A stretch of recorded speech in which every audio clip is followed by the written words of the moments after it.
අනුර කුමාර දිසානායක ජනපතිතුමනි මොවුන්ගේ කඳුළු පුච්චා දමන්න. වාලුවට ගිය දුප්පත් ගම්වල, ගෙවල්වල, කුඩාරම්වල, මුඩුකුවල, තුඩුවල, වාලු පාරවල්වල, කණ්ඩ කියලා බත් ටිකක්වත් නැතුව. ඇග වේලන බඩගින්නේ, දවස් ගණන් සති ගණන්, වන වෙනුවෙන් සටන් කරගෙන ඉන්න. අත පය නැතිව, මැරයන්ගේ කුරිරු වද හිංසා මැද ඉන්න. අසරණ අනාථ දුප්පතුන් වෙනුවෙන් ඔයාලා මොනවද කරේ? මේ අසරණයන්ට ආවට ගියාට කීයක් හරි දාන එක විසඳුමද? තව දිනක එයාලා වේදනාව විඳින්නේ නැද්ද?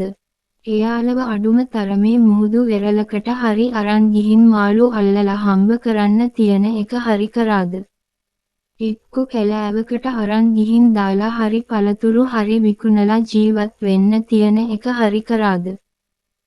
ඒකත් නැත්තම් කර්මාන්තයකට වැඩට හරි ගන්න පුළුවන් වුණාද?